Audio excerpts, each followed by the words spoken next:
നമ്മൾ പ്രതീക്ഷിക്കുന്നതൊന്ന് നടക്കുന്നത് മറ്റൊന്ന്, അതാണ് ജീവിതം അല്ലേ. അത് നമ്മുടെ ഇന്നത്തെ വീഡിയോ എന്ന് വെച്ച് കഴിഞ്ഞാൽ എന്താ പറയുക, നമ്മൾ ഇതിന് മുന്നേ ഇട്ടേക്കുന്ന വീഡിയോയുടെ ബാലൻസ് പാർട്ടെന്ന് പറയാൻ പറ്റത്തില്ലെങ്കിലും പിറ്റേ ദിവസമാണ് കേട്ടോ. ആ വീഡിയോയിൽ ഞാൻ പറഞ്ഞിട്ടുണ്ടായിരുന്നു, ഞാൻ വെട്ടേക്കിന് കുഴച്ച് വെച്ചത് കാണിച്ചിട്ടുണ്ടായിരുന്നു. അന്നേരം ഇന്ന് അത് നമ്മൾ ഉണ്ടാക്കിയെടുക്കുകയാണ് കേട്ടോ. രാത്രി തന്നെ എനിക്കൊരു കടുത്ത തീരുമാനം എടുക്കേണ്ടി വന്നു. എന്താണെന്ന് വെച്ചാൽ ഇന്നും നമ്മുടെ കടയിലെ ലാസ്റ്റ് ഡേ ആണ് കേട്ടോ. അത് എന്താണ് അങ്ങനെ തീരുമാനം എടുക്കേണ്ടി വന്നതിന് ഉള്ള കാരണമൊന്നും ഞാൻ വിശദമായിട്ട് പറയുന്നില്ല, വെളിപ്പെടുത്തുന്നില്ല. കാരണം നമ്മുടെ ഫാമിലി സീക്രട്ട് എനിക്ക് പബ്ലിക്കിന് മുന്നിൽ ഇങ്ങനെ അവതരിപ്പിക്കാൻ താല്പര്യമില്ല കേട്ടോ. അതുകൊണ്ട് അന്നേരം നമ്മൾ താണ്ട വെട്ടേക്കിൻ്റെ ആ റെസിപ്പി നിങ്ങൾ പറ്റുവാണെങ്കിൽ ട്രൈ ചെയ്ത് നോക്കുക കേട്ടോ. നല്ലതാണ്, നമുക്കിങ്ങനെ കുഞ്ഞു പിള്ളേരെയൊക്കെ പറ്റിക്കാനായിട്ടൊക്കെ എളുപ്പമുള്ള സാധനമാണ് കേട്ടോ ഈ വെട്ടേക്ക് എന്ന് പറയുന്നത്. നമുക്ക് ഉണ്ടാക്കാനും എളുപ്പമാണ്. 1-2 വട്ടം ഒന്ന് ഉണ്ടാക്കി ട്രൈ ചെയ്തിട്ട് നിങ്ങൾക്ക് എൻ്റെ പരുവം മനസ്സിലാവും. നമുക്ക് തന്നെ സ്വന്തമായിട്ട് ഉണ്ടാക്കി എടുക്കാനൊക്കെ പറ്റും കേട്ടോ. എന്നിട്ട് ഞാൻ നിങ്ങൾക്ക് വേണമെങ്കിൽ അത് ഇടാതെ ചെയ്യാം, പിന്നെ കളറുള്ളവർക്ക് കളർ ചേർക്കാം. ഞാനതൊന്നും ചെയ്യുന്നില്ല കേട്ടോ. അതാണ്ട് ഇങ്ങനെയാണ് ഞാൻ ഷേപ്പ് ആക്കുന്നത്. അതിനുശേഷം ഞാനതാണ്ട് കാപ്പി വെച്ചിട്ടുണ്ട്, കാരണം ഏട്ടൻ എണീക്കുമ്പോൾ കാപ്പി കൊടുക്കണമല്ലോ എന്ന് വിചാരിച്ചിട്ട്. പിന്നെ നമ്മൾ ഇത് വറുത്തെടുക്കാൻ പോവാണ്. ഇത് വറുത്തെടുക്കാൻ പോകുമ്പോൾ പ്രത്യേകം ശ്രദ്ധിക്കണം, തീ വളരെ കുറച്ചെടുത്ത് വിടുക. നിങ്ങൾ ഗ്യാസിലാണെങ്കിൽ സിമ്മിലിടുക, ഇതിലാണെങ്കിൽ കനൽ മാത്രം മതി കേട്ടോ. ആദ്യം എണ്ണ നല്ല ചൂടാവണം, അതിനുശേഷം നമ്മൾ കനലിലിട്ട് വേണം വേവിച്ചെടുക്കുക. അല്ലെങ്കിൽ ഇത് കരിഞ്ഞു പോയി കളർ കിട്ടത്തില്ല, പിന്നെ പെട്ടെന്ന് അങ്ങ് കട്ടിയായി പോകും കേട്ടോ. അന്നേരം എൻ്റേത് എന്നിട്ടും മുരിഞ്ഞു പോയി എന്നുള്ളതാണ് കേട്ടോ. കാരണം ഞാൻ ഇത് അടുപ്പ് ഇട്ടിട്ടാണ് വേറൊരു പണി ചെയ്യാൻ പോകുന്നത്. തേച്ച് മടിക്കൊണ്ടിരുന്നപ്പോഴാണ് അത് ചെയ്യുന്നത് കേട്ടോ. എന്നിട്ട് കൈ കഴുകും, പിന്നെയും പോയി ആ സാധനം വറുക്കാൻ എടുത്തിടും, പിന്നെയും തേച്ച് മടക്കും. അങ്ങനെയാണ് എൻ്റെ പരിപാടി കേട്ടോ. അതുകൊണ്ട് പാത്രങ്ങൾ ഇങ്ങനെ കിടക്കാണ്, ഇങ്ങനെ പകുതിയായിട്ട് ജോലികളെല്ലാം ചെയ്തുകൊണ്ടിരിക്കുകയാണ് കേട്ടോ. അതെനിക്ക് പലപ്പോഴും തോന്നിയിട്ടുണ്ട് കേട്ടോ. ഈ സ്ത്രീകൾക്കൊരു പ്രത്യേക കഴിവാണ് കേട്ടോ. സ്ത്രീകളുടെ ഒരു പ്രത്യേക കഴിവാണ് ഈ ഒരു സമയത്ത് തന്നെ ഒന്നിലധികം ജോലികളാണെങ്കിലും ഒന്നിലധികം കാര്യങ്ങളാണെങ്കിലും അവർക്ക് എൻഗേജ്ഡ് ആയിട്ട് ഇരിക്കാനായിട്ട് പറ്റും. അത് ഒരേപോലെ തന്നെ രണ്ടും മെയിൻറ്റെയിൻ ചെയ്ത് കൊണ്ടുപോകാൻ അവർക്ക് ഒരു ടാലൻ്റ് ഉണ്ട് കേട്ടോ. ഒന്നൊന്നല്ല, 1, 2, 3 കാര്യങ്ങളൊക്കെ ചെയ്യാൻ പറ്റും കേട്ടോ. ഞാൻ ചില സമയത്ത് തേച്ച് മടക്കുമായിരിക്കും, ആ സമയത്ത് എന്തെങ്കിലും തോരനോ എന്തെങ്കിലും വെക്കുമായിരിക്കും, അത് അടുപ്പേ ഇരിക്കുന്നുണ്ടാവും. കുഞ്ഞടുത്തൂടെ പോകുന്നുണ്ടായിരിക്കും, അവനെയും നോക്കും. അങ്ങനെ എല്ലാ കാര്യങ്ങളും നമ്മളെല്ലാം ഹാൻഡിൽ ചെയ്യാറുണ്ട് കേട്ടോ. പിന്നെ അതിൻ്റെ ഇടയിൽ കൂടെ നമ്മുടെ ലാസ്റ്റ് ദിവസം കടയിലോട്ട് പോവാണ്. അന്നേരം ഞാനൊരു പുട്ടിങ് പിച്ചുവിന് വാങ്ങിച്ചിട്ടുണ്ട്. അവന് ഇഷ്ടപ്പെട്ടില്ല കേട്ടോ. അവന് കൊടുത്തപ്പോൾ അവൻ കഴിച്ചില്ല, പിന്നെ ഞാൻ കഴിച്ചു കേട്ടോ. അങ്ങനെ നമ്മൾ രാവിലെ വന്നപ്പോഴത്തേക്കിന് നമ്മുടെ കട അടച്ചിട്ടേക്കാണ്, തുറന്നില്ല കേട്ടോ. എന്നാൽ ലാസ്റ്റ് ദിവസമാണെങ്കിൽ നല്ല വിഷമമുണ്ട്, എന്നാലും കുഴപ്പമില്ല, നമ്മുടെ സിറ്റുവേഷൻ ഇതാണ്. അതുകൊണ്ട് നമ്മൾ തൽക്കാലത്തേക്ക് കടയിൽ നിന്ന് പിരിയുകയാണ്. അന്നേരം ഞാൻ അവിടെ വന്ന് ഇരുന്ന് കേട്ടോ. എന്നിട്ട് ഞാൻ ആ വഴി കൂടെ പോകുന്നവരോടൊക്കെ കാര്യമൊക്കെ പറയുന്നുണ്ട് കേട്ടോ. കാരണം നമ്മളിപ്പോൾ ഈ കടയിൽ വന്നിട്ട് 17 ദിവസം ആയതേ ഉള്ളൂ. അത് 2 ദിവസം ലീവാണ്, 15 ദിവസം. ആ ദിവസത്തെ എന്നെക്കൊണ്ട് പറ്റുന്ന രീതിയിലുള്ള ആത്മാർത്ഥമായിട്ട് തന്നെയാണ് ചെയ്തതെന്നാണ് എൻ്റെ ഒരു വിശ്വാസം. അതുപോലെ തന്നെ അതുകൊണ്ട് തന്നെ അവിടെ ചുറ്റുപാടുമുള്ള കടക്കാരുമായിട്ടും വരുന്ന കസ്റ്റമേഴ്സുമായിട്ടും ഒക്കെ നമ്മൾ മിങ്കിളായി കേട്ടോ നല്ലപോലെ. അതുകൊണ്ട് അവരെ എവിടെ വെച്ച് കണ്ടാലും നമ്മളോട് മിണ്ടും, അങ്ങനെയൊക്കെയാണ് കേട്ടോ. അന്നേരം വന്നു കഴിഞ്ഞാൽ ഉടനെയുള്ള പരിപാടി എന്താ വെച്ചാൽ തൂക്കുക എന്നുള്ളതാണ്. ഇതിന് മുന്നുള്ള വീഡിയോസ് കണ്ടിട്ടുള്ളവർക്ക് അറിയാൻ പറ്റും. നമ്മുടെ വീഡിയോയിൽ നമ്മൾ ആദ്യം ആ കടയിൽ വന്നു കഴിഞ്ഞാൽ ചെയ്യുന്നത് തൂപ്പാണ് കേട്ടോ. അത് ഞാൻ കാണിച്ചിട്ടുണ്ട്.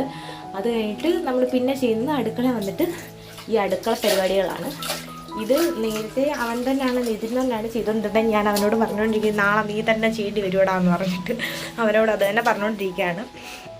പിന്നെ ഞാൻ ഇറങ്ങുന്ന സമയത്ത് ഞാൻ ഇവളെയാണ് കേട്ടോ കയറ്റിയത്. കാര്യം നമ്മൾ ഒരത്താണിയില്ലാതെ നമ്മൾ ഒരു ഇതുമില്ലാതെ നമ്മൾ ആ കടയിൽ നിന്ന് ഇറങ്ങി പോകുമ്പോൾ അവരോട് ചെയ്യുന്നൊരു വലിയ ചതിയായിട്ടാണ് എനിക്ക് തോന്നിയത്. അതുകൊണ്ട് ഞാനൊരു ആളെ ഏർപ്പാടാക്കി ആ പുള്ളിക്കാരിയെ എല്ലാം കാണിച്ചു കൊടുക്കുകയൊക്കെ ചെയ്യാണ് കേട്ടോ. ഞാൻ അങ്ങനെയാണ് ചെയ്യുന്നത്. അഥവാ എന്തെങ്കിലും നമുക്ക് ഒരു സിറ്റുവേഷൻ കൊണ്ടാണ് നമ്മൾ ഇറങ്ങിയത്. അന്നേരം അതിന് പകരമായിട്ടൊരു സ്റ്റാഫിനെ നമ്മളവിടെ കൊടുത്തിട്ടാണ് കേട്ടോ വന്നത്. പിന്നെ ആ സ്റ്റാഫിനെ അവിടെ നിൽക്കാൻ ഇഷ്ടമുണ്ടോ അല്ലെങ്കിൽ അവർക്ക് ആ സ്റ്റാഫിനെ ഇഷ്ടമായോ എന്നുള്ള കാര്യങ്ങളൊക്കെ അതൊക്കെ നമ്മുടെ കാര്യമല്ല. നമ്മളൊരു സ്റ്റാഫിനെ അവിടെ ഏർപ്പാടാക്കിയിട്ടാണ് നമ്മൾ വന്നത് കേട്ടോ. പിന്നെ ഇതാണ് നമ്മൾ പാല് ഒഴിക്കുകയാണ്. ഞാൻ 2 കവർ പാലാണ് കേട്ടോ ഒഴിക്കുന്നത്. ഞാൻ അവളെ എല്ലാം ജസ്റ്റ് കാണിച്ചു കൊടുക്കണം. ഞാൻ പറഞ്ഞത് നാളെ തൊട്ട് നീ തന്നെയാണ് ചെയ്യേണ്ടത്. അവളോട് രാവിലെ വരാൻ വേണ്ടിയിട്ട് അവൾ താമസിച്ചാണ് കേട്ടോ വന്നത്. അവൾ വന്നപ്പം ഒരു 11 മണിയൊക്കെ ആയിരുന്നു. അങ്ങനെ ഞാൻ എൻ്റെ ജോലികളൊക്കെ കാണിച്ചു കൊടുക്കുകയാണ്. ഞാൻ പറഞ്ഞ കാപ്പി എടുക്കുന്നത് ഇങ്ങനെയാണ്, ചായ എടുക്കുന്നത് ഇങ്ങനെയാണ്, ഇത്ര ഇത് ഇടണം എന്നൊക്കെ പറഞ്ഞ് അങ്ങനെ കാണിച്ചു കൊടുക്കുകയാണ്. എനിക്ക് സത്യം പറഞ്ഞാൽ നല്ല വിഷമമുണ്ട്. എന്നാലും നമ്മൾ നമ്മുടെ എന്താ പറയുക, നമ്മുടെ ലൈഫ് എന്ന് പറയുന്നത് ഇങ്ങനെ മാറ്റങ്ങൾ സംഭവിച്ചുകൊണ്ടേയിരിക്കും. അത് നമ്മൾ അക്സെപ്റ്റ് ചെയ്യണം കേട്ടോ. അല്ലാതെ അയ്യോ അതങ്ങനെ ആയിപ്പോയല്ലോ, ഇതിങ്ങനെ ആയിപ്പോയല്ലോ എന്ന് വിചാരിച്ചിട്ട് കാര്യമില്ല. നമ്മളിപ്പം നമ്മൾ ജോലിക്ക് പോകുന്നത് നമ്മുടെ മാത്രം സന്തോഷത്തിനോ അല്ലെങ്കിൽ നമുക്ക് മാത്രം പൈസ കിട്ടാനോ വേണ്ടിയിട്ടല്ലല്ലോ. നമ്മുടെ ചുറ്റുപാടുമുള്ള എൻ്റെ മകൻ, ഏട്ടൻ, അമ്മ അങ്ങനെയുള്ള ആൾക്കാർക്കും കൂടെ വേണ്ടിയിട്ടാണല്ലോ. അന്നേരം അതൊരു ഇതായിട്ട് നമുക്ക് എന്താ പറയുക, അന്നേരം നമുക്ക് ഒരു കംഫർട്ടില്ലാതെ തോന്നുവാണെങ്കിൽ, എന്ന് വെച്ചാൽ കടയിലല്ല വീട്ടിലാണെങ്കിലും കടയിലാണെങ്കിലും എവിടെയാണെങ്കിലും നമുക്കൊരു കംഫർട്ടബിലിറ്റി തോന്നുന്നില്ലെന്നുണ്ടെങ്കിൽ നമ്മൾ ആ ജോലിയാണെങ്കിൽ എന്താണെങ്കിലും നമ്മൾ അവിടെ വെച്ച് നിർത്തും. ഞാനാണെങ്കിൽ ഉണ്ണിയപ്പോൾ അതുപോലെ തന്നെ സ്റ്റോപ്പ് ചെയ്തത്. കാരണം എനിക്ക് BP ലോ ആയതുകൊണ്ട്, എനിക്ക് ഇങ്ങനെ പ്രഷർ വേരിയേഷൻ വരുന്നത് കൊണ്ട് തലകറക്കം ഉണ്ടാവും. അതുകൊണ്ട് എനിക്ക് ഉറക്കം ഉളയ്ക്കാനായിട്ട് പറ്റത്തില്ല. അതുകൊണ്ടാണ് കേട്ടോ ഞാൻ അത് സ്റ്റോപ്പ് ചെയ്തത്. അതുപോലെ ഓരോ സിറ്റുവേഷൻസാണ് മനുഷ്യനെ കൊണ്ട് ഓരോരോ കാര്യങ്ങൾ ചെയ്യിക്കുന്നത് കേട്ടോ.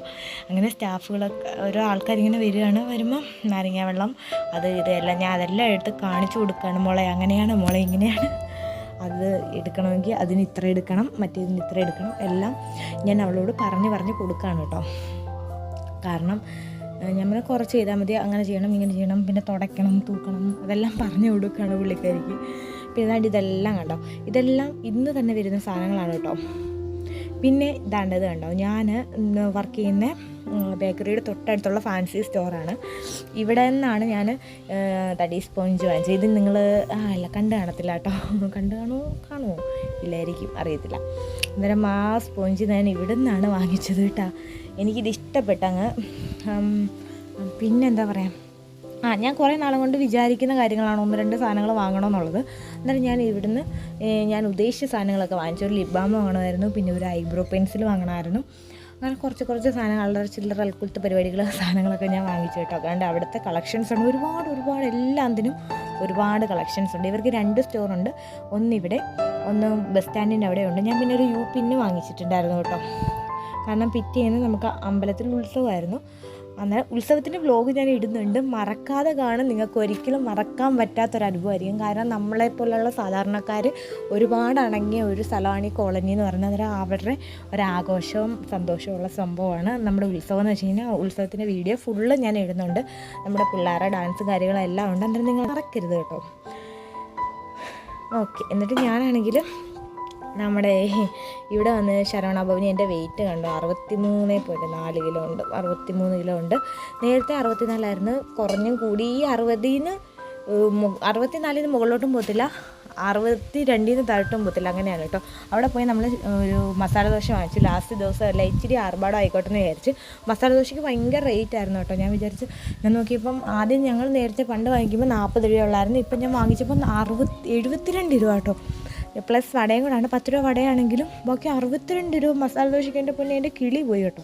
ഞാൻ പിന്നെ വിചാരിച്ച് വന്ന് കഴിച്ചപ്പോൾ എൻ്റെ പൊന്നെ അതുപോലെ ക്വാണ്ടിറ്റി ഉണ്ട്. 62 രൂപയ്ക്ക് നഷ്ടമൊന്നുമില്ല, നല്ല ക്വാണ്ടിറ്റി ഉണ്ട്. 2 പേർക്ക് കഴിക്കാൻ പറ്റും കേട്ടോ.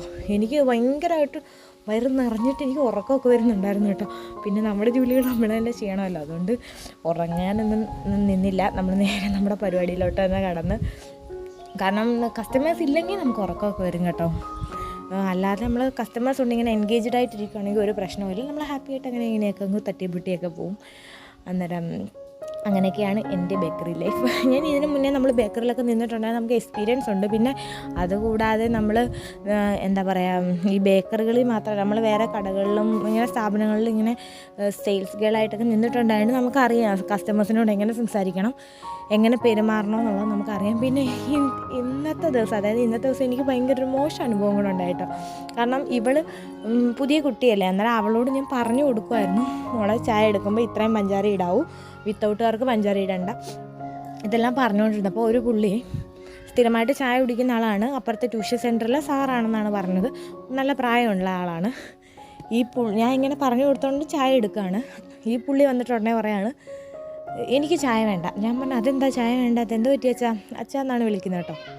എന്തോ പറ്റിയച്ചാന്ന് ചോദിച്ചും പറഞ്ഞു, നിങ്ങൾ അവിടെ കാരണമുണ്ട്. ഞാൻ പറഞ്ഞു അതെന്തോ കാരണം? നിങ്ങൾ അവിടെ നിന്ന് സംസാരിക്കുമ്പോൾ നിങ്ങളുടെ വായിലെ തുപ്പൽ ആ ചായക്കകത്ത് വീഴും, അങ്ങനെയുള്ള ചായ എനിക്ക് വേണ്ടെന്ന്. ഞാനങ്ങ് അന്തം വിട്ടു. ഞാൻ പറഞ്ഞു എൻ്റെ ദൈവമേ, ഇങ്ങനെയുള്ള മനുഷ്യരുമാണ്. എനിക്കങ്ങ് എന്തോ പോലെ ആയിപ്പോയി കേട്ടോ. വിഷമവും വന്നു അതിൻ്റെ ഇടയിൽ കൂടെ. പിന്നെ അവൻ പറഞ്ഞ അവൻ അങ്ങനെയൊക്കെയാ, അങ്ങനെ ചില സമയത്ത് അങ്ങനെ, അത് കുഴപ്പമില്ല എന്നൊക്കെ പറഞ്ഞ് അങ്ങനെ പറഞ്ഞ്. അയ്യോ, അത് എന്തോ സ്വഭാവമെന്ന് ഞാൻ ആലോചിക്കുക കേട്ടോ. സത്യം പറഞ്ഞാൽ ഇങ്ങനെയുള്ള ഓരോരോ മനുഷ്യർ. ഞാൻ അന്നേരം ആലോചിച്ചത് അയാളുടെ ഭാര്യയെ പറ്റിയാണ് കേട്ടോ. എൻ്റെ മുന്നേ ആ ചേച്ചി എന്തും വേണ്ടി, അല്ലെങ്കിൽ ആ അമ്മ എന്തും വേണ്ടി അഡ്ജസ്റ്റ് ചെയ്യുന്നുണ്ടാവുമല്ലേ ഓരോരോ ചെറിയ ചെറിയ കാര്യങ്ങൾക്ക് വരെ. അന്നേരം ഇവർ ഈ വീട്ടിൽ നിന്ന് എന്തെങ്കിലും ഉണ്ടാക്കുമ്പോഴൊക്കെ അതിനകത്തുനിന്നൊക്കെ ഒരു മുടിയൊക്കെ കിട്ടിയുള്ള അവസ്ഥ ഒന്ന് ആലോചിച്ചപ്പോൾ എൻ്റെ ദൈവമേ, അവരെ കൊന്നു നോക്കുമല്ലേ.